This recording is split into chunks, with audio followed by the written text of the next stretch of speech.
down with OTC?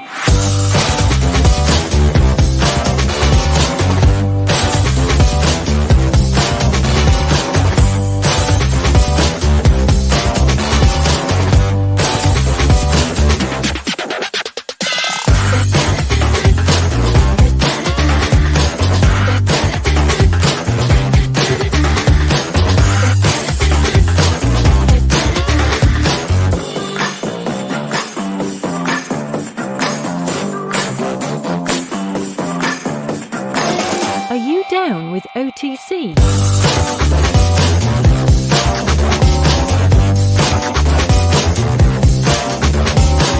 OTC.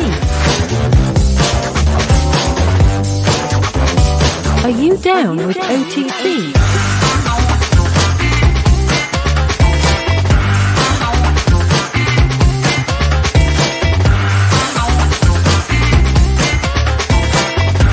Are you down with OTC?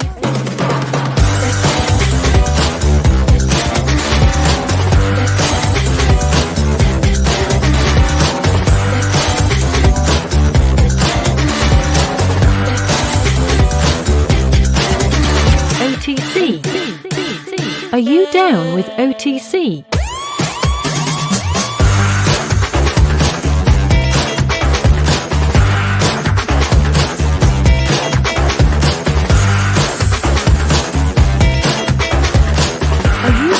Down with OTC.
Are you down with OTC?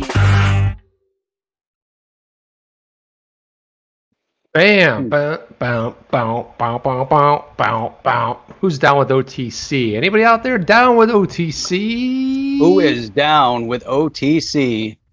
Let's do this. So here we are. Yeah, let's do this. All right, so this is the XRP Minute, new format, testing it out tonight, crypto and whiskey. Jeff, what are you drinking tonight? Tonight is Mortlock 15. It's a Speyside. Freaking awesome. This one's Sweet. unique because it's actually distilled 2.5 times. Nice. I'm drinking the Belvini Double Wood 17 in an official wood little dram. What do you think about that? I like that. I like the little wood dram. I'm drinking it in the official glass with a cube. There you go. With a cube. Hey, what happened to our names? How did our names disappear? I don't know. Who needs our names?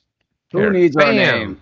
Boom, There that's what we're drinking right there. Hello. Oh, look at that. That's what we're drinking. So guys, we're going to jump into some stuff tonight. There's some interesting stuff going on. And we're going to address the Brian Brooks. I watched the webinar today. Brian Brooks shaking up crypto. I got to tell you, for a half an hour, he packed some serious information into a half hour. It's actually 31 minutes. And then we are going to dive into a new real-time cross-border payment supposed innovator that does real-time settlement in 50 seconds, which is faster than I can snap that finger. And it all starts right now. And now,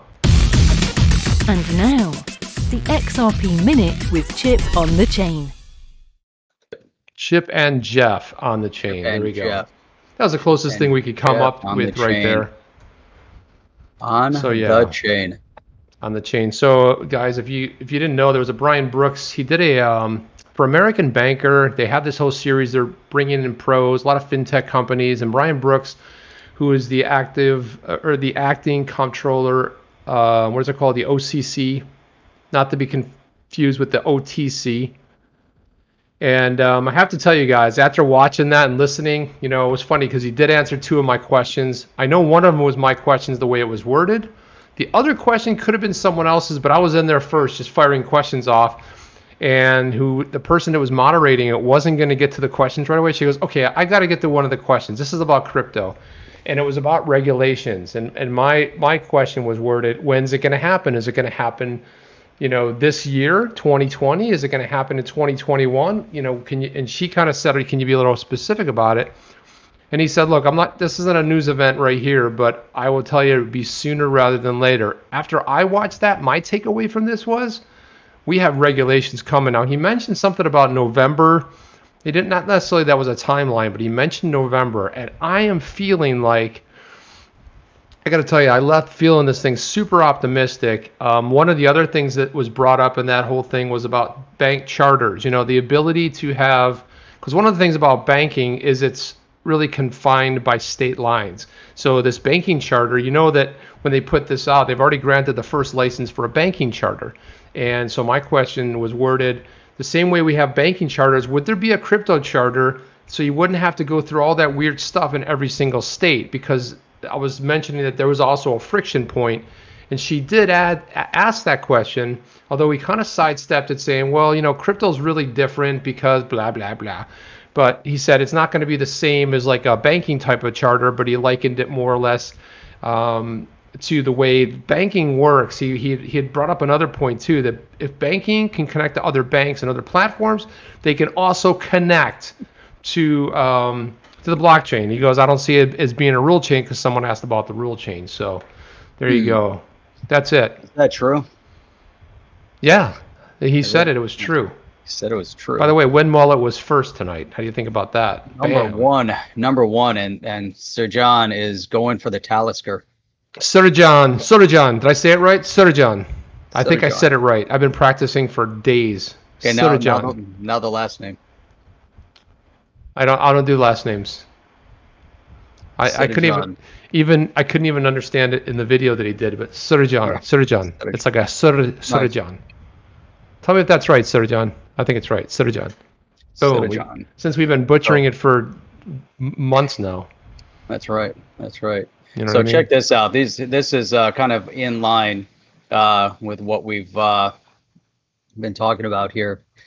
Have you guys been paying attention to the activity on the XRPL DEX and the huge amounts of silver, BTC, USD, and yuan being traded?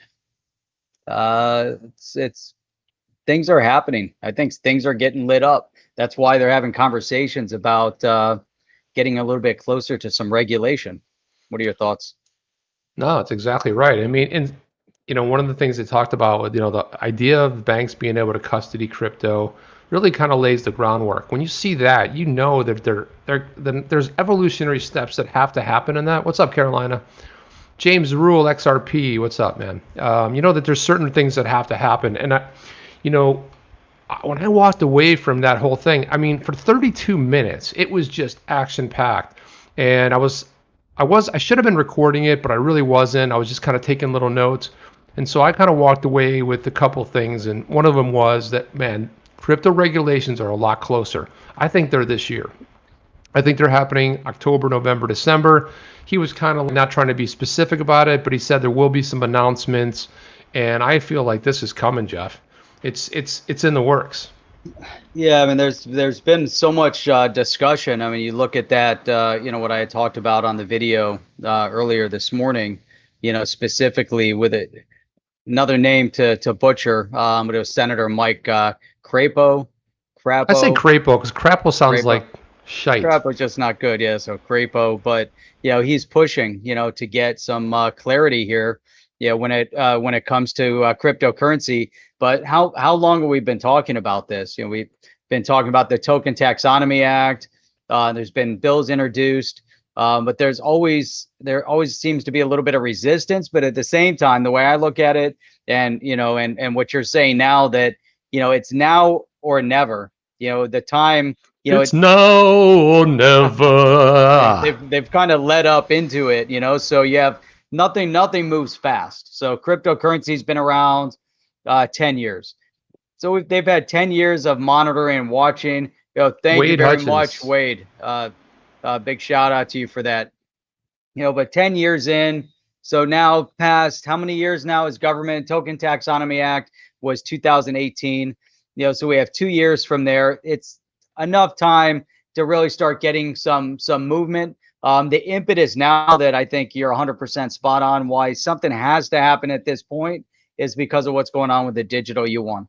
Well, it gets even better than that because one of the things is, and I'm excited, so I got to assemble the thoughts here. But one of the things they talked about ACH and SWIFT, and Brian Brooks basically said, look, the Fed now real-time payment system. He goes, look, the UK already has this, Europe already has this, they already have real-time payments. He goes, the fact that Fed now is going to be ready by 2024. He goes, why would we wait till 2024 when in the private sector we already have it solved?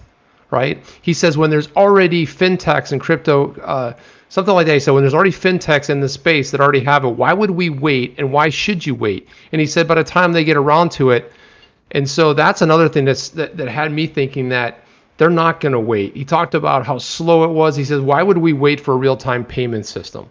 It doesn't make any sense when there's a real-time payment systems right now. That's it. Exactly. Hey, I want to comment on this one here. So Sir John was asking about the Mortlock 15, if it's too sweet. It is more of a Highlands. I always preferred the more peaty. I'd go with Isle of Islay or Ile, however they pronounce it. Ile, the way they pronounce. You get more of the salty flavors. Get a little of that peaty flavor. Then I started, drinking with a buddy of mine, and he didn't like the peaties. So all of a sudden you go into his collection. It's ridiculous. So we start, tapping in. Then all of a sudden I start looking at the more northern, sweeter type of scotches. And it just so happens that my neighbor is also an alcohol liquor distributor. And so he always comes over with stuff. Good to have a neighbor like that, Jeff. It's awesome when you get a knock at the door. He's like, oh, I was cleaning out my cabinets. And by the way, here you go. I'm like, oh, that's a problem to have when you have to clean out your cabinets. And all of a sudden, so it's good. But no, this one is actually good, this Mortlock. And I haven't seen this bottle. I've been looking for another one. This one that my neighbor brought by, actually, the Mortlock 15. I was actually going to go with the Glen Morangi Signet that I have that's also really good. Look at that, when Mullet's saying whiskey snob talk right there. Yeah, look at you there snobs. You point your nose up, Jeff. Watch this. I'm going to actually have a little bit of my drum right here. Check out the finger, okay? Just want you to see this. As I snob along with you guys, right? That's how you go straight with the glass. But I got to say, when you get to, I mean, we said we were going to be talking about a little whiskey, but the peaty ones, Lagavulins, as the all-time favorite, especially if you get the, what is it called? Not the regular 18. It's the one above that. Man, that is the smoothest, peatiest, punch-you-in-the-face whiskey that exists. I have a regular Lagavulin now. Oh, it's phenomenal, man. It's nice. It's outstanding. Then when you get into the Irish whiskeys, it opens up. It's interesting because Jameson is like the go-to. If you just want to have a good whiskey, Jameson and ginger. Jameson always just Actually, it's interesting. Out of nowhere, hot day, pouring some scotch. We decided to mix some scotch and soda. So we took. It was I had never had it before, and it was really interesting to experience a scotch and soda. So I love that, Jeff. Yeah, yep. It's always the solution for everything. James Rule, thank you very much. A nice drink on James tonight. So yeah, James, what do you suggest? Thank you, man. Yeah. BZ Comedy 2, alcohol, the cause of and solution to all of life's problems. Homer J. Simpson, that's awesome. So there was something that came up here. Who brought it up? Because I know this is something that we're going to talk about also. Had to do with, and where did the comment go? There's so many that flew past. Here it is. So it was Arabian 88 had asked about, and he's over there on the Twitters. So he's over there on watching us over on Twitter. RTGS Global. Is it a threat to XRP? We're going to get into it. We are going to get into it. But I want to make sure that I just want to make sure that we acknowledge that that comment, because that's way, way, way up there in the chats. So that's good, man. Yeah, we will get into this. So yeah, so this article came out today. and everyone's there's a little bit of curiosity about it. What are you laughing at there, Jeff? I'm just rolling past Coining 203's comment. What did he say? I don't know. We're going to roll right past it. Okay, I see that. Right on. Yeah, okay. Right. Yeah. Yeah, go ahead. All right, here we go. We don't want to get, so let's throw this up there. So this is one of the things we were going to talk about tonight. So real-time cross-border payments innovator, supposedly innovator, to cut trillions from the global financial friction. So American corporations may soon be able to send payments to foreign suppliers faster than they can settle accounts domestically. So this RTGS Global was founded by a guy named Nick Odin.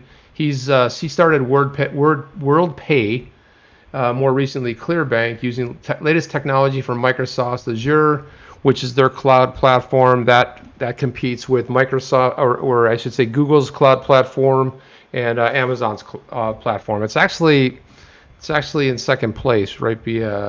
Actually, it's actually in last place. I think it's behind Google. So you have AWS, which is Amazon. Then you have, I believe it's IBM's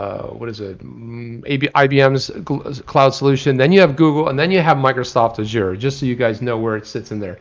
So what they're saying here is this cloud platform is going to enable cross-border payments in near real time, 50 milliseconds, which is what it takes me to snap my finger, pretty much eliminating the risks of FX exchange. So that's when you have, you're going from, let's say, USD to like a rupee and over in India, and by the time it gets there, it's fluctuated so much that you're short or whatever. So the danger of the bank liable for paying its side of the transaction, blah, blah, blah. I just said that. So Ogden said the IMF experts briefed on the concept think it could take about 15 trillion in global take out 15 trillion in global financial friction.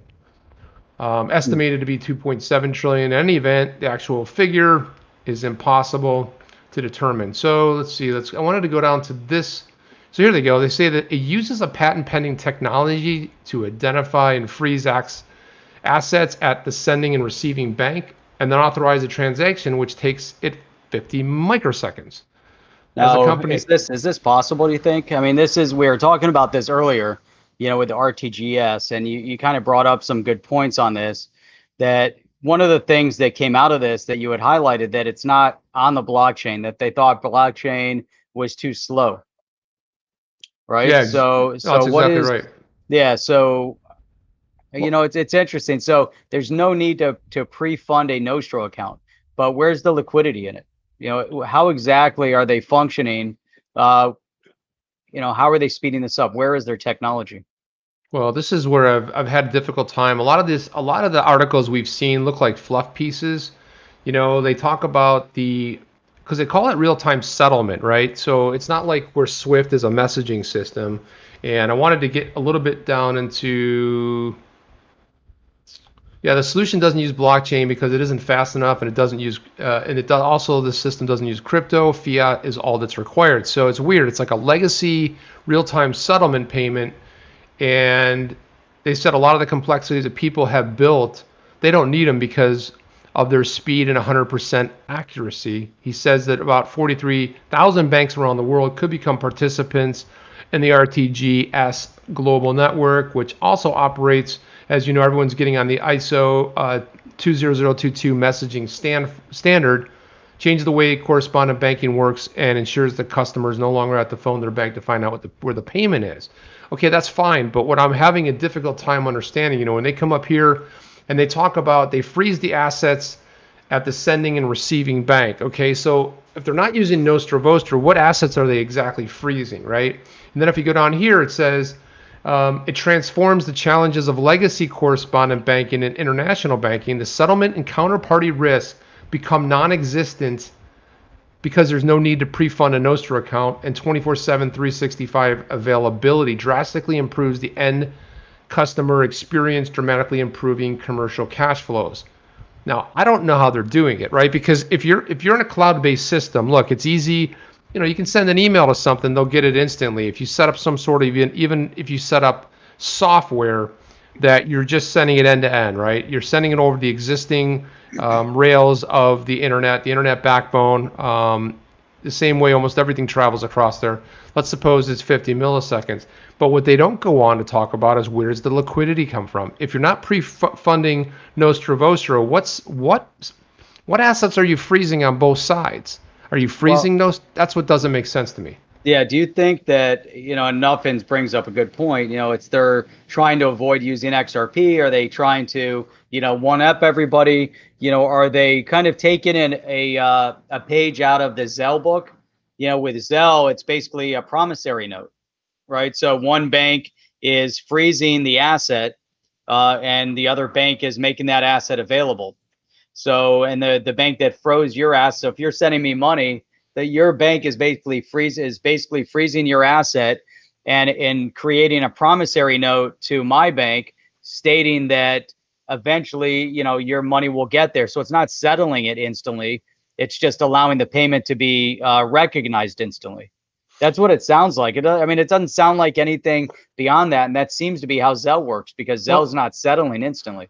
But listen to this sentence. It's only now because of the investment in cloud and technology, which have been around for a long time, let's face it, that we're able to deliver. He said, nobody's done this before, going down to liquidity level and using that as the validator for the transaction. We are effectively synthetic central bank money. So the money exists in the BOE, is that Bank of England, or Fed at the time of the transaction. Right. So when he says yeah. Right. What is synthetic money, though? I mean, you could probably call cryptocurrency synthetic money, but anything that's a marker could be called synthetic, right? Because you say that it has a value, right? And you say that that's synthetic. So if it's synthetic, what does that mean? I mean, what is it backed by? What it is. I like that idea. It's a marker. That's all it is. It's synthetic money created, by the central bank as a marker. I mean, that's basically what it is. That's what they're saying it is. So they're trying to circumvent the blockchain space. So this is a way for legacy, as they brought, we just heard. It's really, it's them maybe being a little bit afraid of what's coming, but it's the legacy way of the bank saying, hey, we have it too. It's their Me Too moment where look at what we can do. And is it anything monumental at that point? Because it really doesn't seem that way. It's basically an agreement between banks that one side is freezing asset. Yep. And they're putting a marker on it. And so if they're using synthetic central bank money, is synthetic another word for digital? So it's basically a digital currency. It's representative of, but it's not money, right? It's just a representation. I'm going to send you, you can make the money available. I can send you the money it's not real at that point, or it's digital. Are they trying to avoid the whole conversation over digital currency? Yeah, I mean, when you say synthetic, now now it's starting to make a little more sense. You say to freeze the asset. So if you don't want to have the effects fluctuation with fiat currencies, this is all based on fiat. If you don't want to have that fluctuation on both sides, if you freeze wherever it's at, right? It doesn't matter if you have a rupee over here and that thing over the next day or two in a traditional transaction goes down or goes up or whatever, mostly down. The USD is going to go up and down, right? If they freeze the assets, they're saying the settlement happens immediately. This is one of the things where I've done some research on it, even watched their little video, but I don't understand where they're getting the liquidity from. At some point, you need that settlement happening, right? And at this time, they're saying, well, there's the synthetic central bank. So now, what does that? What does that exactly mean? A synthetic central bank? Yeah. So maybe they're using RippleNet. Maybe that's their synthetic. Maybe that's their synthetic bank. I don't know. But it is funny. Here's another point. Morton. Brings up here. There's nothing mentioned about the fees. So what's the cost? It's not free. It's definitely not free to move money. We know that these banks are in it to make money. So what's the point? Well, look at this too. This seems a little bit kind of wonky to me. It says working with Microsoft Azure cloud platform means that it's effectively for a bank to install the RTGS system in their environment. It's almost as easy if you buy a PC and you add Office 365 by downloading it and adding your license key, right? I mean, they're kind of dumbing it down for the masses, but let's face it, cloud technology, people go with a cloud. The cloud is just a server farm somewhere, right? It's sitting somewhere, but it's not centralized where you are, but cloud technology is everywhere. It's server banks at some point. There's a physical location Oh, I thought where the cloud was never physical. yeah, well, it actually is. Wow, It I actually, didn't realize that. yeah, it's a physical Amazing. location, server banks, server farms, but people get confused when they wonder about the cloud and everything else, but it doesn't matter. You're still dealing with rows and rows and just a massive server farm where this stuff is. So it also says here they're in early stages at a very limited launch to test the system to find out if there's any glitches. There probably are at operational uses. So look, I mean, it's a pretty interesting play, but nobody in any of these articles, because we found this one over here too, where RTG launches stage 1. There's the dude right there. So this one's even less transparent about what it is. So stage 2 this autumn, they're going to integrate the technology as an add-on to Microsoft Azure. So it sounds to me what they're doing is they're plugging this system into Azure. So they're trying to get some market share there. So if you're using Azure Cloud, if you're using their says AI and data analytics capabilities, their new system provides a powerful way for banks to transform their international payment process. Look at this. This is lawyered up, delivering enhanced value to their customers while reducing costs, improving efficiencies, and staying secure and compliant.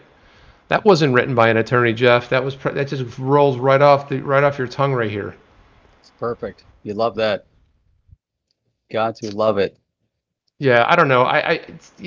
It's too early. We don't know enough about it. This is their website right here. We make liquidity visible. Well, I've been looking for it for the past hour and a half. I wasn't able to find it. Audited real time, 24/7, final. So validated liquidity in real time every time, end to end in 300 milliseconds. Wait a minute, did we just hear 50 milliseconds, Jeff, in that article? How many? They said, I think it was 50. Now they're 300. Nice. They keep changing it. Maybe they've improved it. I don't know. So you find your bank. Hey, Lady Enigma, welcome, and also Richter. Saw Richter pop in here.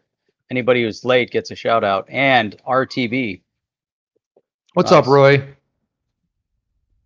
Yep. Let's see what this one is. And Andrea here brings up a good point, but they're not using blockchain, so also not universal settlement coin USC. We're not using anything. Yeah, there's it's crazy. So, to this point. Yeah, Sir John says there's no way telecommunication companies work. They don't just settle a call, but just the difference. First has to pay 100 minutes to the second has to pay 90 minutes to the first one. They settle 10 only. So that's another good point too. It's hard to really know what's behind this. They talk about the fact that there's look at this meter. My goodness, look at this financial friction. That's your bank account. I wish, Jeff. When moon. So anyway, I did watch this video too. They don't use Nostra Vostro. They freeze. It's pretty much a lot of what we read. It's a long video. It's actually well done. It's well produced. But again, it's regulators and central banks. What's here? Look at this. Real-time liquidity reporting is invisible. So is their liquidity. I still don't get how they settle. So it's interesting. We're going to probably have to keep an eye on these guys, RTGS. First I read this, I thought it was RTBS. I was like, wait, Roy's got his own company here? What the heck's going on here? Roy's in the space. But the weird thing is they talk about not using blockchain. The blockchain's not fast enough. It is. When we heard Brian Brooks today, he talked about why would you wait for the Fed now when they say that they're targeting 2023 or 2024 when we have fintech companies today, we have crypto companies today that are doing and delivering that. We'd be best served by going to the private sector, was one of the things that he said.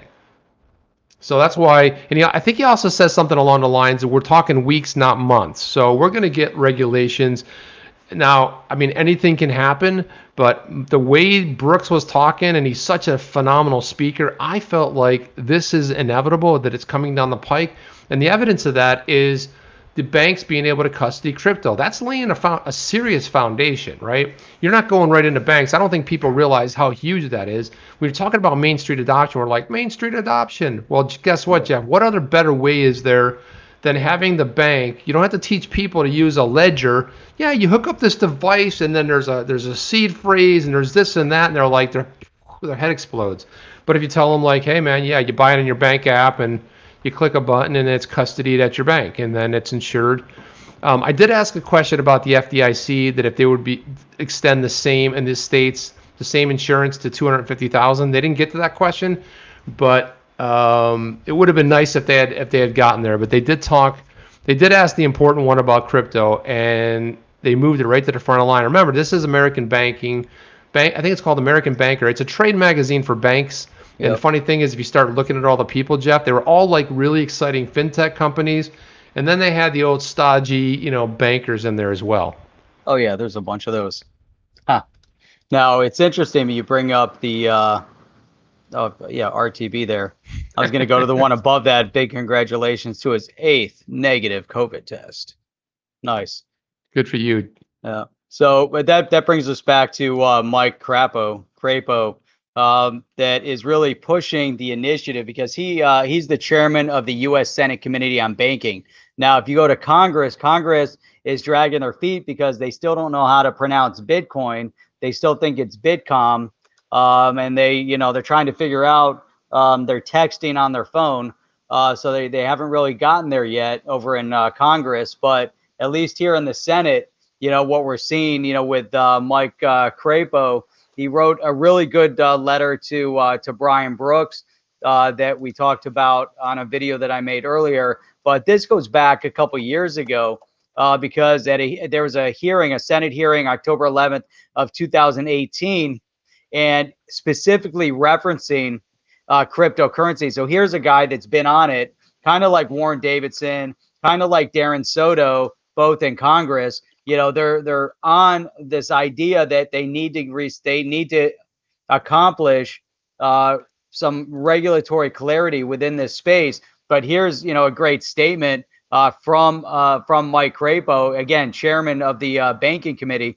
He said, today the committee will continue its exploration of the opportunities and challenges surrounding the cryptocurrency and blockchain ecosystem. Prior to the introduction of Bitcoin and underlying blockchain ledger in 2009, there was no similar solution to the double spend problem. So that is what I think really critical that he brings that up. And this was 2 years ago. So, 2 years ago, he's already pushing this idea that cryptocurrency isn't about the use for criminal activity on the dark web.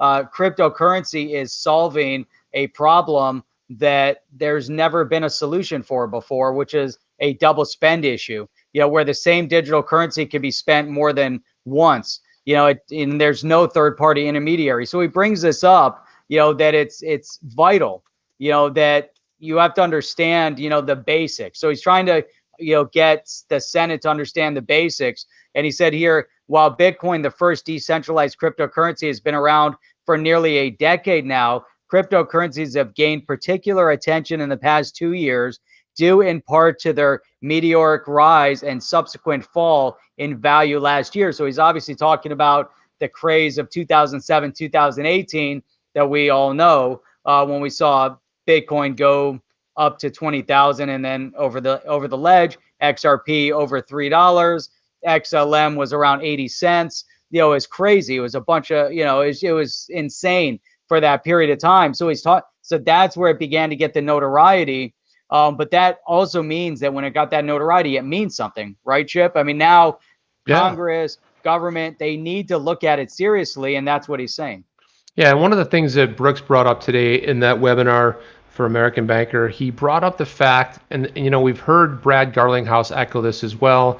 He said, look, we don't want Singapore, we don't want China, we don't want other places leapfrogging the U.S. We can't have that. It's not good enough. I don't know if those exact words, but he just said it's unacceptable, and he's spot on about that. You've heard a lot of YouTubers drone on about this. It is unacceptable to sit there and watch a country that had a lot of innovation. We had the best people coming from all over the world coming here, and with really brilliant minds coming here and creating stuff.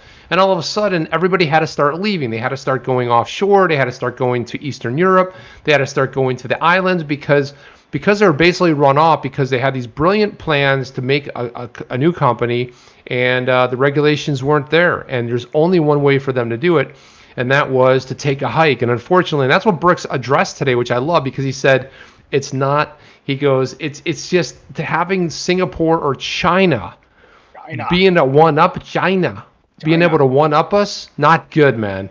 And he said it's unacceptable, and I agree with him. And then when he circled back on the whole idea of the Fed now, I mean, I almost thought he would be breaking up into a, almost like one of those like little laughs. He said the fact that Fed now is going to be ready by 2023 or 2024. He's like, and when is today? Today's 2020. He goes, this is ridiculous. And he talked about, we already have the technology. We have crypto firms right now. We have blockchain companies. We have fintech companies that have this now. Why would we wait, and why should you wait? Exactly. That's a great point. And so, again, you think about what he's saying right now, and to know that we have people in Congress, in the Senate, that are also fighting to push this forward. Now you look back again 2 years ago, statements from Mike Crapo, and he said, and it's really, really important here because they had their hearings. Obviously, there were some misunderstandings in the space. And they're trying to overcome that. But the outcome, is that the SEC, the CFTC, they're beginning to really understand what their roles are, right? They have to understand their own oversight roles of cryptocurrency related products and activities, and understand how that all fits in within their jurisdiction. That, that's coming from what he had said. And now, beyond that, he goes on, he says, since that hearing, the agencies have made strides to provide further clarification on their thinking surrounding cryptocurrency related issues. So this is 2 years ago. So now 2 years they've been working on this. So now Brian Brooks talking about something is going to happen. Something has, you don't work on something for 2 years and have this much of a serious intent and then nothing. And he says here, the regulatory questions, price volatility, and reports of things like pump and dump schemes, which is pump and dump schemes is a major issues, because we've seen it just recently over, maybe, 2 weeks ago, 3 weeks ago. We saw a lot of it with Dogecoin. We saw a lot of it with some of the others. Pump and dump is when you have a group of people that get together that purposely are pushing an asset. It could be a stock or whatever up, and they're trying to create some foam over it. It's a collective initiative, and we saw that happening. They push it up, someone's going to be left holding the bag, and that's what he brought up here. And so these pump and dump schemes have raised a lot of questions surrounding the cryptocurrency and blockchain ecosystem that need to be better understood. Now you can bring that up about blockchain. Many of these crypto assets are like penny stocks, but the same thing is true with stocks, except they understand their jurisdiction when it comes to stocks, right, Chip? No, that's huge, man. You're right. I mean, you look at it for 2 years. Like, what have you been doing for 2 years? I don't know. Twiddling your thumbs, I just want to give a shout out real quick. David D, up late, thrilled to catch an OTC live stream that's not on Saturday morning, which is the one he's usually religiously on. The Catherine Coil interview rocked. Great job, guys. I got to tell you, that was such a fun interview. Catherine was so gracious to do it. And the funny thing about that was it wasn't originally intended to be a live stream. We were going to record it, and then we just ran into some conflicts. We ran into some stuff where we had to push it off, and we're like, hey, can we want to do this live? She's like, I'm down for it. So she was cool with doing it live, and it turned out to be a great stream. We had a lot of great questions, and it was really a lot of fun. But good evening. What are you doing? Good evening, folks. That's my dad. Hey, Papa Huddle, what's up? I'm just highlighting my dad there, just giving him a shout out. Give him a shout out. What's up, Papa Huddle? I love that name, Papa Huddle. That's awesome. We got to get your dad back on again. He's so knowledgeable. We definitely need to get him on. We got to get him back on. We'll do like a special night where we just talk. He's man. It's been a long time. It's been at least probably a year, maybe, Jeff. A year, I think. Yeah. Since last time he was on. We'd bring him back on. Yeah, we should bring him back on. It is I would bring time. my dad back on, but all he would do is crack jokes. He wouldn't be talking about aliens, flat Earth, and they say the apple doesn't fall too far from the tree. You know what I mean? So, yeah. So it was really, I gotta say, it was a really exciting. It was one of the best things I've watched in a long time because sometimes with all the Zoom calls and everybody, I used to go to a lot of conferences, which is the best thing about going to conferences was shaking people's hands. And it really wasn't the conference itself. There were a lot of sessions going on, but the real fun was meeting people, and most of it happened at where, Jeff? The bar. So you meet everybody at the bar, you have a couple drinky poos, a little whiskey or something. And what's happening is now all of these trade shows have, these events are now going to Zoom, and they're the most boring. Because at least on stage Yeah, you can what's walk the around, point? you can work your audience like, hey everybody, where did my arms are tired. I just flew in from New York today, whatever. I mean, you can do stuff like that, but it just doesn't Exactly. fly on a screen. You know what I mean? Oh It my kind God, of a lot of a lot of our conferences are moving online. Same exact thing. And then they come and they boring. want to sell these virtual booths. Yeah, that's the Right. So dumbest thing ever, Jeff. it's ridiculous. One that we're supporting their ongoing in-person live conferences, and so we're going to support their virtual conference. And then they came to us and they said, "Oh, but look at these sponsorship levels." Yeah. And we all responded back. We're like, "What the hell are you talking about? Isn't it enough that we're already supporting your conference and we're doing things already financially to do? Now you want more for a virtual conference? Like, it's ridiculous." Yeah, and it's like, and I'm like, well, how does that exactly work? Because you don't have the whole idea of going to these conferences is because you're gonna meet people. You meet someone who knows someone. They introduce you to someone. I mean, that's what it's all about. It's all about the connections. But I mean, what are you gonna do? You gonna do that in a virtual robot room? I mean, what are you gonna do? You gonna walk by virtual Oh, I like booths that. and wave to people? It's Yeah, well, ridiculous. they just did that somewhere in maybe I think it was in South Korea. They had a virtual graduation ceremony, and every individual is represented with an avatar. It's kind of cool. See, I remember back in the 90s, believe it or not, Jeff, that's a long time ago, but I remember in the 90s there was this cool little play. It was like a little chat room, and like you could move these like really like these bubbles. You'd go up to someone and you start chatting with them, and then they would go, and they were like little like cities and stuff. I don't remember exactly what that was, but I'm like, wait a minute. If that was in the 90s, how come we haven't had anything even remotely cool like that? I mean, yeah, obviously video games have kind of hit that a little bit, tackled it, but still, we haven't had a lot there. It's kind of a weird, an oddity. I do like Second Life.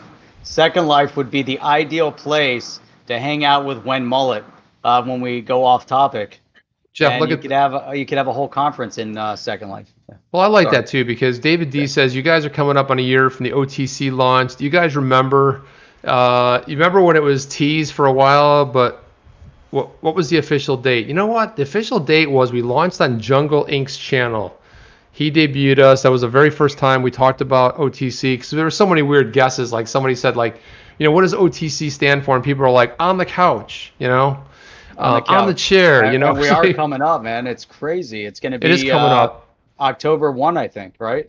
It might, yeah, I think it's Right October. around So that we are. period of time. It was October, beginning of October. And the good you know. news, Jeff, is we've gained 7 subscribers since then. So we are growing, man. We Awesome.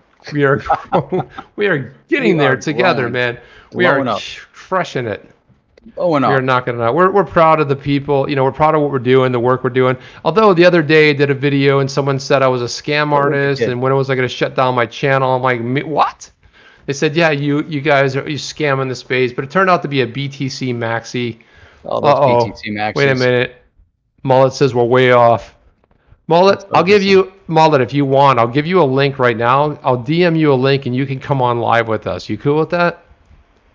You cool with that, man? Put it in the chat. You want to come on live with us? I'll DM you a link in your Twitter and you come on live with us and you can bring us back. And you can talk off topic. And you can talk off topic with us. Yep. Did we talk enough about whiskey yet? No, I think we did. I think we hit that pretty well. We hit that a little bit. It's great. So I keep going back to Senator Crapo, and this guy. It's amazing because I was talking a little bit about 2018, 2019. The guy hasn't given up. So for the past couple years, man, this guy's on it. It's crazy. Here he said one of his big statements, it would be impossible to ban Bitcoin in the U.S. So this is coming from the chair of the banking committee in the U.S. Senate. He said here, if the United States were to decide, and I'm not saying it should, if the United States decided we didn't want cryptocurrency to happen in the United States and tried to ban it, I'm pretty confident we wouldn't succeed in doing that because this is a global tech, a global innovation. Wiser words, and then it goes on and, and then at the same point, we had a congressperson, Rep. Patrick McHenry, had stated there's no capacity to kill Bitcoin. I love Patrick McHenry. You know what?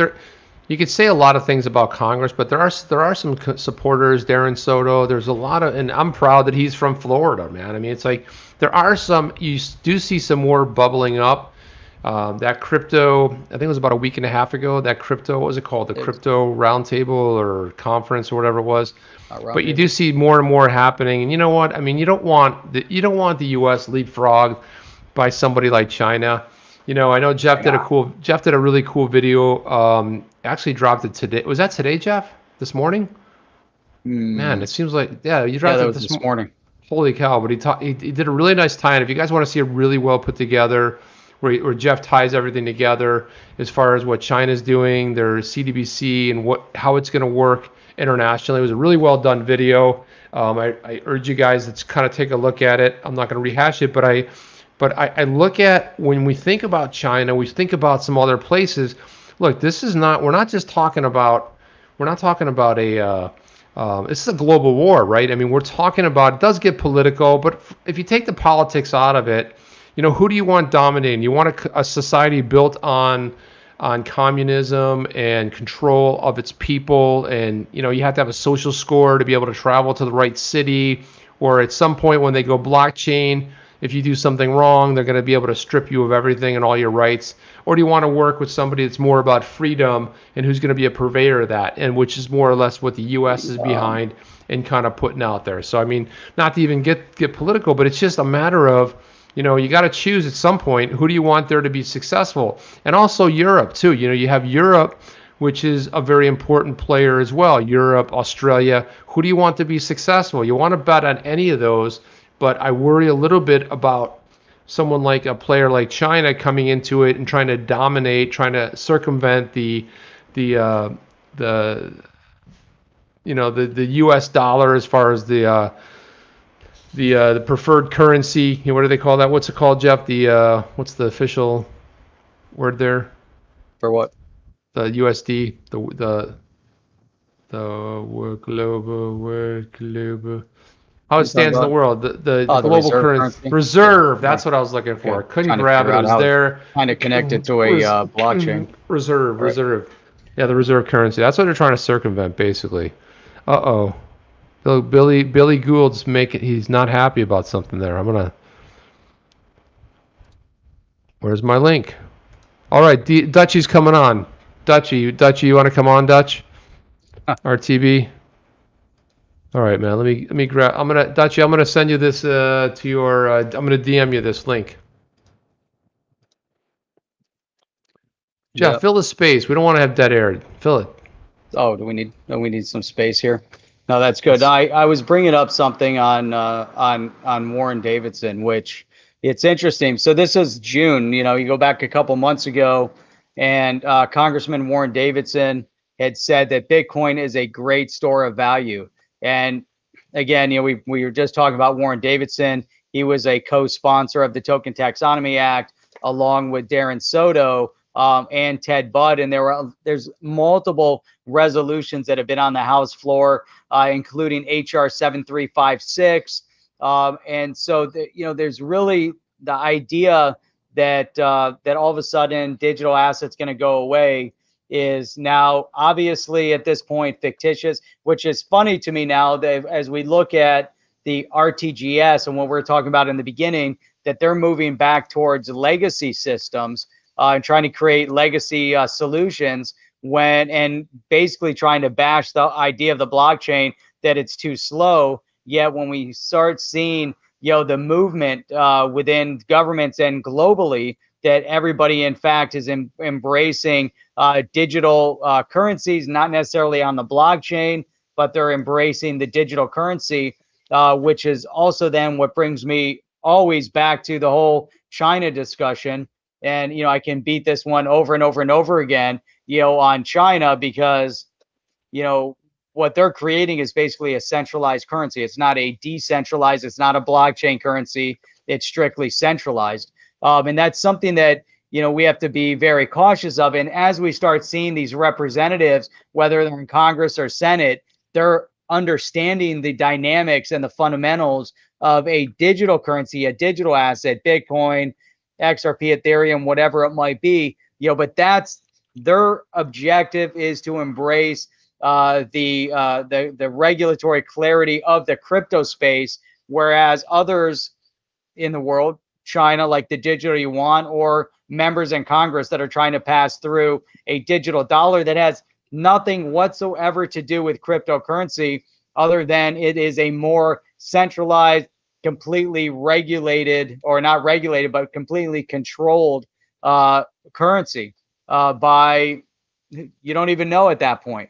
Is it going to be is it a Fed release? There was no discussion on that. There's no idea of exactly what's going to go on. So Mr. B said we're DWS. Drinking while streaming. What? I'm no DNI. We have to let Jeff fill the dead air for 3 more minutes. He's no DNI. Damn. Thank God. Mr. B, DWS. Drinking while streaming. I like that. That's a new thing. We'll have to coin that one. And Mr. B, keep the faith. Yeah, Mr. B, look, you have an open invitation to appear here, and love to have you on at some point. We'll, do a round table. Hey, man, let's come on here. We'll talk, man. You'll put out some amazing content, great videos. I know you have, I know you're probably super busy, but, look, man, come on. Why not? Have some fun. We'll do a whiskey stream with you. Why not? Or beer or whatever, whatever it might be. But yeah, I got to tell you, Jeff, I mean, after that Brian Brooks, I got to tell you, it probably hasn't been a better representative. This guy, first of all, he's so sharp when he speaks. Yep. Everything he says is spot on. I mean, I got to tell you, before it started, it was a little bit weird and uncomfortable because they had the host. They had the host there along with Brian Brooks, and I don't think they knew they were on. They were kind of just like sitting there. And then it said, we're waiting for people to come in, but the whole time they were kind of like looking. And I was like, oh, this is so weird. Cut the camera, cut the feed or whatever, And then when it came time, about a minute or two later, when they actually came on there, they were like, hey, how are you? I'm good. Like you, it was like, but the whole time they were just kind of like looking around, waiting. When is this going to start?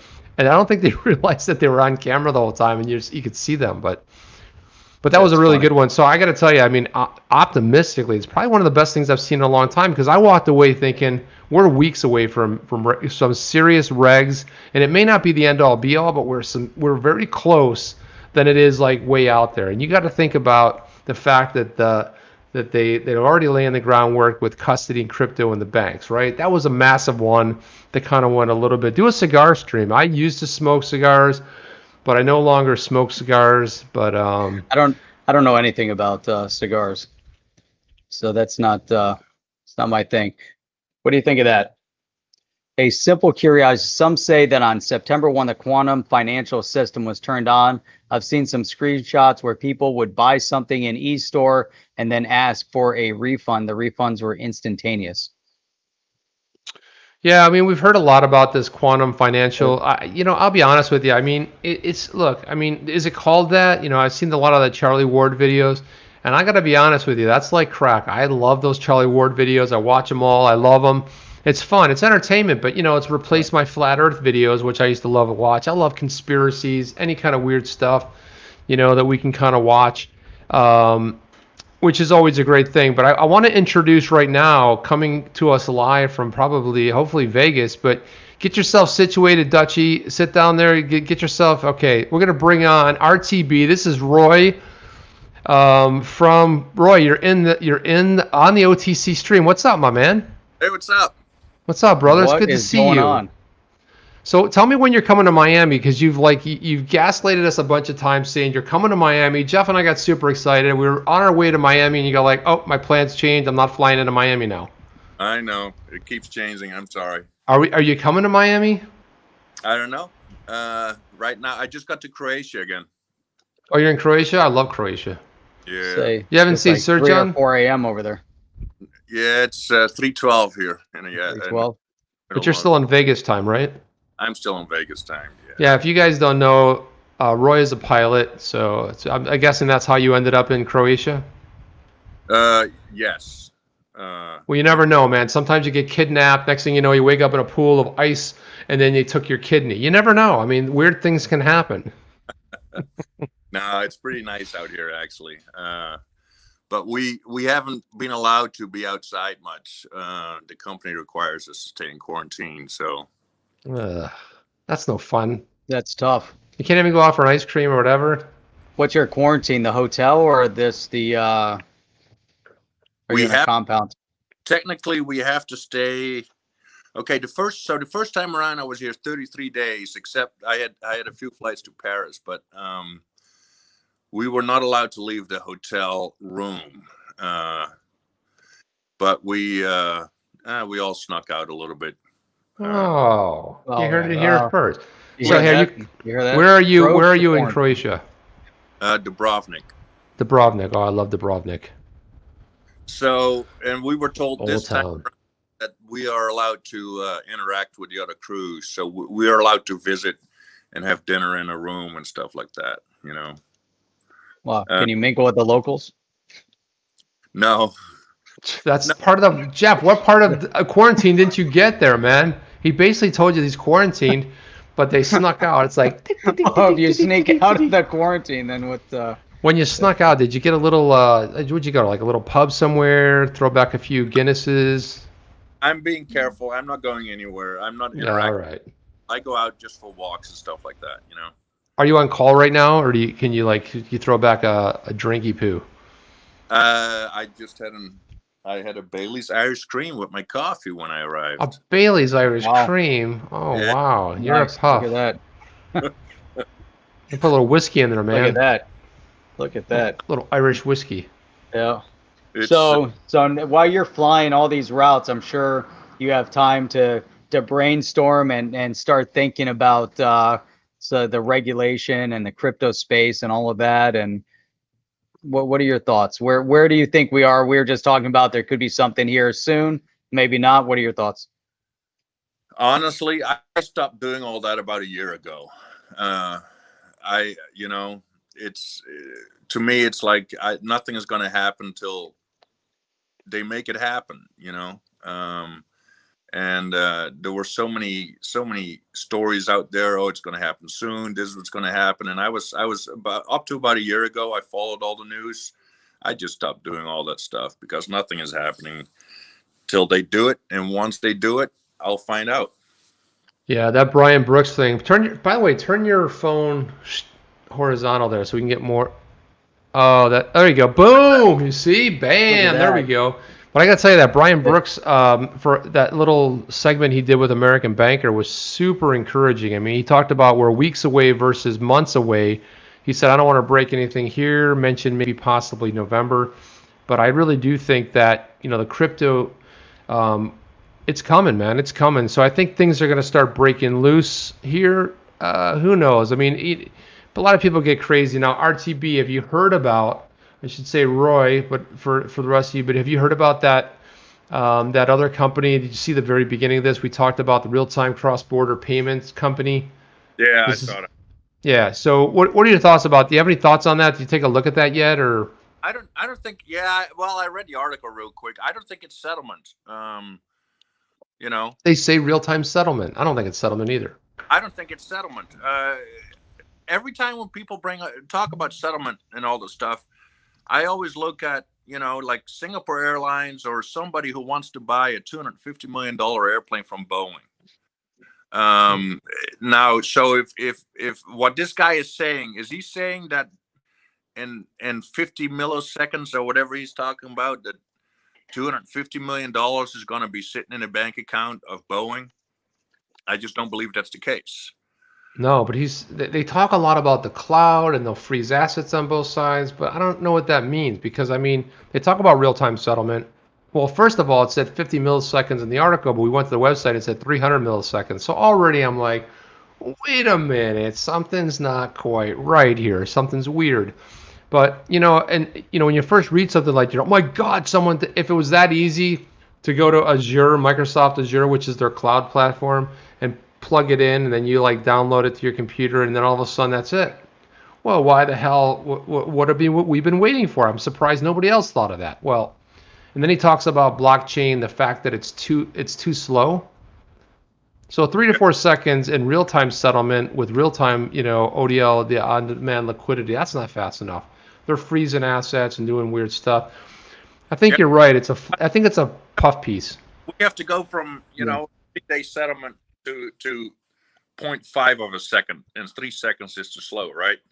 I mean, that's what he's saying. But it's not set. It's I think what it is it's an instant IOU. That's what it is. Oh, interesting. Yeah, like a marker. It's like, and they talk about freezing assets, but I still don't get how they get around the FX fluctuation, right? They're talking about it's a fiat, sort of a legacy system. It's based around fiat.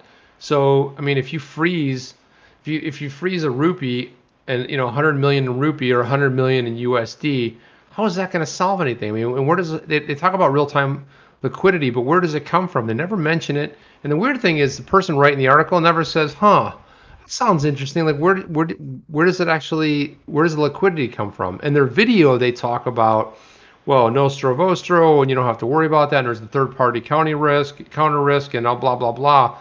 A lot of buzzwords, but I don't see anything at the end of the day where it makes sense to me. Right. Go ahead, grab your Baileys, man. You have your Baileys? So I'll do a little toast here. You got your Baileys? Come on, man. Oh, he's got no Baileys. Look at this, man. It's a handcrafted wood little drum of whiskey.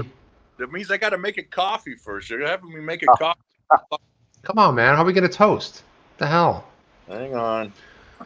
So, listen, I wanted to put this up here. Where did Sir John say this? Sir John had a good thing here. What the heck happened to it? Where is it? Is it way up here? Anyway, Sir John said that there's something called Surge Hill in Dubrovnik, and that's where his name is derived from. A little bit of trivia, guys, in case you're wondering. And by the way, RTB says he's not. I mean, look at this. So, RTB, while you're making your thing there, okay, while you're doing your thing, check this out. Mr. B says he's not that interesting. Dude, you are interesting. Otherwise, you would be putting out amazing content and these videos out there that are just being, loved by the masses. So I'm not buying that, man. I'm not buying that one bit. By the way, I might come up to Orlando. We'll do a live stream there. It's only Jeff. Jeff and I will get a van. We'll load up. We'll head to Orlando. We'll be in a van down by the river, and you'll be coming on there. We'll be doing a live stream out of there. We'll do some fishing. You know what I mean? Geez, that looks weird. It looks like you're not making a coffee. It looks like you're doing. I thought you were in the bathroom for a second there. Oh, look at his hotel. Look at Roy, man. There we go. Yeah, here it is right here. I found it right there. Oh, there's a Surge Hill above the Dubrovnik. That's what it's called. That's where Sir John comes from. Do you know Sir John? Yes. Dude, and you're not. Are you guys, Sir John? How far away are you from where Roy is? I think it's like a 7-hour drive or something. Come on, man. 7 hours? Easy. There you go. Hang on a second. You guys ready? Let's do this. Ready? Guys, lift your drink. I toast to you, Roy. Cheers. Cheers. Boom. Where's your glass, Jeff? It's right here. Look at that. See? There's an Irish toast. I drink to your health when I'm with you. I drink to your health when I'm alone. I drink to your health so often I'm starting to worry about my own. Cheers. That's a nice one, dude. I like that one. Yeah. That was all right. Thank you. Yeah. All right. So what else? What right. else? So what else is there? Do we have on tap here? Well, everything's on sale. Stocks dropped. The Dow's down 800 points, and everyone's like hitting me up with texts today, and I'm like, yeah, dude, that's called a sale. Now, with guys, we're like, we start panicking, hit the panic button, panic. Now, women, are cool because they understand what a sale is. They're like, oh, it's time to buy. There's 20% off. But everybody else hits the panic button. I was like, and my daughter was like really excited because she wanted to, I said, look, the money you earn, take 20% of it and invest it in something, whether it's cryptocurrency or a stock. So she bought one stock of Apple, and then it went up, and then it dropped, and I'm like, hey. Apple split. When did she do that? Apple just No, split on Friday. No, it split on Friday, but I mean, she bought it for $1.25, and I think it was down to 120 something today. It went up to high as 135 yesterday, but I was like, look. Now it's a cheap. Well, that's what I'm saying. Well, I remember buying it at 90 and selling it in the mid twos. I mean, it's crazy. I bought Tesla stock in March for $369, and I sold holy crap, $505. But you made money, dude. Yeah. And then it went up to 2,200. Nice. And I suck at this, man. I the same thing. I ended up buying gram for $1.20. Well, stocks like that, you just got to put a trailing stop on it and just let it go, and just trail it up with a certain margin, so that you're able to give it enough room to breathe, but yet you track it up as high as it goes. Don't sell out too soon. Yeah, but I was bored, so I just wanted to play around a little bit. Oh yeah. It's the fun of it. I mean, I've got my regular, but that's goes through Fidelity. They take care of my regular 401k and IRA and shit like that. So. Yeah. But I just took some money, what I used to put into cryptocurrency. I guess I was like, oh, I'll play around it in the stock market. Yeah. I made some money. I didn't lose anything. I made some money. It's just that's perfect.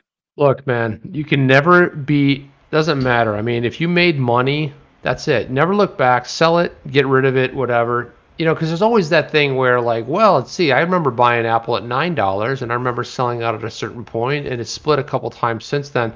You can always have that. But look, if you made money, you bought something, you made money, you bought it at 300, it sold at 5. That's a win anytime I look at it. That's a win. Oh, yeah. And you can say like, oh, it's big.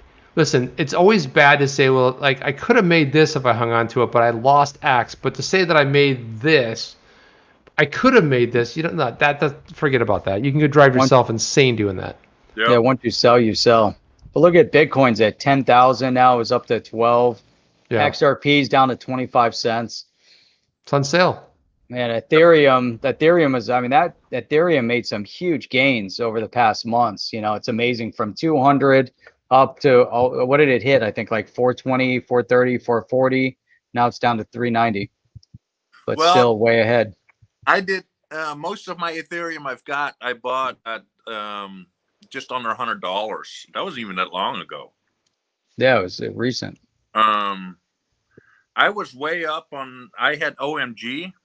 I bought for just under $10. We're talking 2 years ago, and then I bought 100 shares of it back in March for like 70 cents. And then it just went back up to $10. It's unbelievable, man. Nice. You got to like that. Hey, yeah. Sir John wants to know, hey, why are airplanes slower today than 30 years ago? Slower? They're not slower. All right. Well, expound on that. He says they're slower. They're not. Come on, Sir John. You want to come on, man? I'll get you a link. You guys can duel it out. You want to duel it out? Sir John, you want to come on? Airplane. He thinks they're slower. I mean, maybe prop planes. I don't know. What's he talking about, really? No idea what he's talking about. Airplanes are not slower, but the only thing I can say is that airplanes fly higher. When you fly higher, you fly slower. You fly a little bit slower. Your true airspeed is your actual speed is the same, but because the air is thinner up there, you actually fly. It's hard to explain, but you fly a tiny bit slower, but it's not a lot though. Yeah. Interesting. If you go up higher, do you get there faster? It depends. One of the airplanes I fly, we can go up to 51,000 feet. We fly at Mach 8.5. What plane? Which one is that? That's the Gulfstream 550. Oh, wow, nice. That must be beautiful to fly. So but you also fly a lot of, I would call them VIPs, right? You fly a lot of people, business people, celebs. That's all we fly, and we've got we've got a pretty big. Anybody you can talk about, or you just probably can't really talk about their names. Uh, I thought I thought I would try, but you fly some very important people. But I know there's probably got to be some Hollywood people, some major business people in there somewhere. People, probably household names, but it's good that you can't give it away. But always good to, yeah. But that's got to be cool. How are they though? I've flown most of the celebrities. How about that? I can say that. That's no big deal. There's no secret. Chip, invite Sturgeon on. I did. I sent him a link. Okay, there you go. I sent him the link, but I'm surprised. But probably not JT, John Travolta, because he's also a pilot. Yeah, he's got his own airplane. He's got his own airplane, right? And I know he lives in Orlando. I know it's I did send it to him, so he's got to be able to come on. He's got to just click into his DM there. But so what is your favorite plane to fly? I mean, let's get into that. That's hard to answer, man. I flew a 747 up to about 2 years ago. That's a fun airplane to fly, but it's a big plane. But it's like what you're doing is what is more fun to fly. You know those how do they call those road trains in Australia? You know, those big trucks with 7 or 8 trailers behind it. Okay. You know those road trains? They're tractor trailers. I've seen them. Yeah, like they just have they're just like a train. They have all the little cars behind them, right? No, they're big. I mean, multiple trailers. They're multiple trailers. Yeah, right. But I'm saying, but they're long. They. Yeah, and they don't stop for anything. Once they get going, they get escorted out of town, and then once they hit the highways, they just they don't stop. But anyway, the point is, it's a huge truck, right? So what's more fun to drive, a little Ferrari or a truck like that? You know. I'm gonna go with the Ferrari, but that's just me. But you know. Yeah. Yeah, but you know, I have to imagine that's fun. I mean, like you said, fun. Both entertaining. Yeah. It is. I like the Gulfstream the best for me. Sir John, do we say that right? Sir John. Sir Dan. Sir John. Are you on, man? No audio. No audio, man. I don't hear you. Yeah, I don't know. Do you have my audio? Oh, I hear you now. Yeah, you just gotta turn it up or something. You have a headset? Put a headset in if you have one. I should. And then. Yeah, put a headset in. We probably should. Just then wait for a second to get it. Yeah, okay. Let me take you out for a second, but go ahead and find something. You're still here, but interesting. Sure, John also has a blog. He writes some cool stuff, man. He writes about whiskey, check. He writes about beer, check. And he writes about travel, check. He ticks all my boxes, so there you go. But he has a great blog. He's a good writer, solid writer. Although we have had our disagreements about beer, he's laughed at me for some of my choices. Okay. Well. And he doesn't like a lot of the American beers, but that's all right. I mean, I get it. But there are some good brews. But you know what? I don't even, Jeff. How much do you drink? Do you drink beer anymore? Really? Yeah, we'll drink Guinness. Guinness. I had some Smittix yesterday. I have some Einstock, an Icelandic beer. Nice. Which is good. It's like a white ale. We got the Funky Buddha down here, which is really good. I like Funky Buddha's good. I like the Stella. Really Stella. I like some Stella. I like some good. Pretty good. Stella's good. That's my favorite. If I'm gonna be out and I'm gonna be, that's like my go-to sort of like table beer that I'll be drinking, without a doubt. And then Michigan has some really good. What's up, man? You good? As well. Sir John, you there? No, I hope now it's going to be better. I don't know. Yeah. Yeah, we can hear you. Can you hear me better? I hear you. now? Yeah, we hear you. There we go. Okay. I can Yeah, we hear hear you you, better man. now. So tell me how you say because your I'm name. combat. Say your name now. Srđan Vučanić. Sir John. Sir John. Srđan, yeah. Sir John.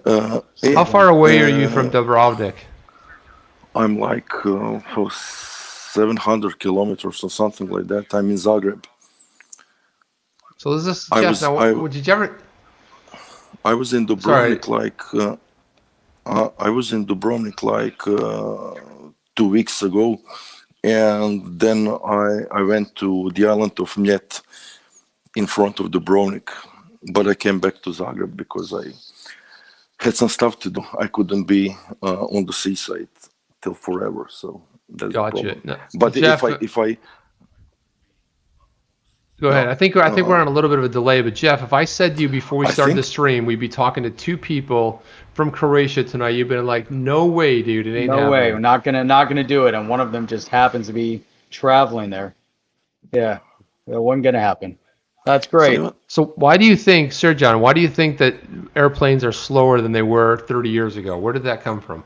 I was talking to a friend who is a pilot, and he says that while they were in the pilot school on the faculty here in Croatia, that the professors were telling them that the distances traveled by plane like 30 years ago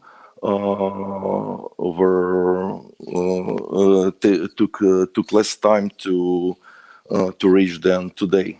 Like for example, for today from Zagreb to New York, it takes about 7 hours, and it has taken like 6.5 or 6 hours before, and so the teach flights are slower or take more time than it took before. So Roy, what do you say to that, conclusion Roy? was my conclusion was that the airplanes are slower today, Oh, but gotcha. apparently they are not. No, we fly Right. to speeds. There's no different. Actually, we fly a little bit higher because fast because the airplanes are more efficient.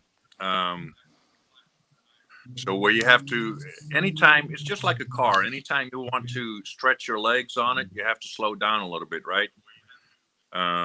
Okay. And airplanes are more efficient nowadays, so you can actually keep your speed up higher and still make the distance that you need to travel. The only thing probably is that the airlines might give it a little extra time because nowadays airports are busier, so it's going to take a little longer to taxi out. It's going to take a little longer to take off, wait in line. Airports, especially in the U.S., coming in for landing, instead of being first to land, you might be 15 to land.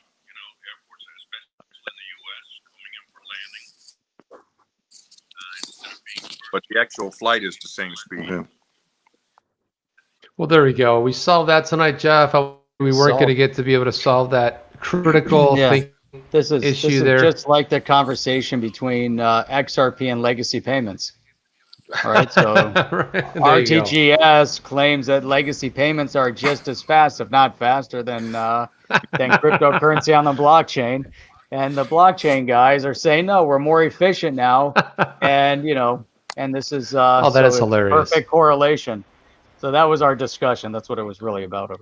That's awesome. RTB, Roy, Sir John, the Croat, the Croatian.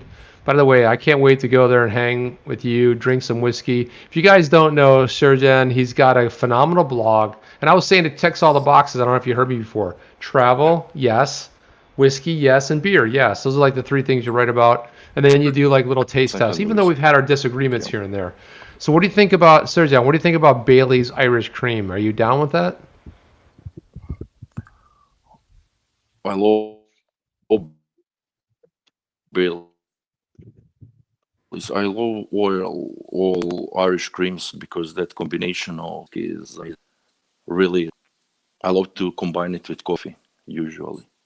Look at you guys are becoming fast friends. Look at Brothers that. from other mothers, man. Mixing your Holy Irish cow. cream and You your guys coffee. almost Well, look alike everything. there, man. Actually, for me, there is a reason behind it. Please. I sort of 2 years ago quit all my sugar intake. So I don't want to mix up any other drinks with like Coca-Cola or orange juice. Like Gotcha. That's good, man. That's the American problem. All right, cut him off. Jeff, cut Sir John off the. Cut him off. You're dead. Cut. No, you're right about that, dude. It is a huge problem. Everything, the food here is polluted. You guys are smart. You guys got rid of all that over in Europe. You got rid of all that pesticide stuff. Here they're like, wait a minute. You want to pay us how much money to say it's okay? Okay, thank you. I'll put the money in my pocket. So the lobbyists got that through, and that's why we eat poison food here, right? Where am I wrong, Roy? Am I right on that? Yeah, yeah. You know, I think the biggest problem is the high fructose. What is it? High fructose corn syrup. You know? No, guys, I just wanted to ask you because I have when you I have a severe delay. Yeah, because I think are you listening? Listening you on one phone and talking. Yeah, but you got to listen to us. Listen to us on wherever this is playing out of, because that's why I'm hearing it feedback. Yeah. Don't listen to it on two phones. You listen to it on the same phone that you're recording on. That's why. That's why Roy is real time. That's why you're delayed. That's why you're Swift. Roy is XRP. That's right. See, it's perfect. We should relabel them real quick. We're gonna have a real-time debate here. Because my and look at the my difference you got. iPhone Yeah, runs on Ethereum, so that's the problem. There you go. Oh, here we go. Got high gas fees too. So that's the other part. That's why you're slowing down. All right. Anyway, listen, Jeff, Jeff, we're an hour and 20 into this. We got to wind this puppy down. We got to wind it down. Got to wind it down. And people are dropping like flies. We crossed it. We crossed the Rubicon there. So, but anyway, I want to extend my thanks to Roy. Thank you for coming on. Much appreciated. And Sir John, thank you for being on a 40-second delay. I'm going as well. Yeah, it was awesome having you on. It was great. You know, appreciate everybody for hanging in there with us as well. It's been an hour 20 for a spontaneous stream on crypto and whiskey. Yeah, Jeff calls me up and says, let's do a stream. I'm like, what? And I knew we had the Brian Brooks thing to talk about, which was cool. That was a really good sort of a thing to kind of hit it with. Man, I'm super excited about that whole thing. Roy, you want to say anything on the way out? Yeah, I think looking at all the other ones besides you, I think you need to shave your hair. Holy cow, man. I know everybody too. There you go. Dude, the first thing I do when I get up in the morning is I check my hairline, and I check and see it, and it's still good, man. So I might have to do that. If I lose a bet, I might do that. Like if I price prediction, if it didn't hit, I would do like a bet like that with you maybe, and I would shave my head. But I got some I was dropped a few times, so I got indentations and ridges. It's real odd. Yeah. So, I know how that is. I have that too. It happens. Yeah. All right. Jeff, So, what do you say, Jeff? what's that? I'll hang up. I'll let you guys go. So Gotcha. Yeah, no, it's awesome. So appreciate you coming on. Yeah, thanks for coming on, Roy. It's good talking to you, man. And let me know when you're coming to Miami, damn it. I'll let you, man. I will do a live stream together then in one room with masks on. No, we don't wear masks. Or without. I don't like them. Yeah. You're negative. You're good. But if we will if we have to. Or we'll make sure we're 6 feet apart or something. So that's good. Thank you, Sean. Appreciate Sean Thompson. Good to see you, man. Sir John, thank you for coming on. David D, thank you for being an ardent, amazing supporter. Brazil Assets, thank you. Really appreciate everybody coming on tonight. It was kind of one of these spur of the moment things. So hey, it was fun. Jeff, I'll let you take us out of here, man. I just want to say thank you guys again also for being here. Make sure you guys come back Saturday morning at 8 a.m. because we will be hanging out on the HODL Review, and then Sunday evening on the Roundtable. And it is Labor Day weekend over here in the U.S., so most people won't be working on Monday. So that is it. I think that's it. Let us get out of here, and we are out of here. Out. Are you down with OTC? Please like, subscribe, and click the bell to be notified when the next video drops.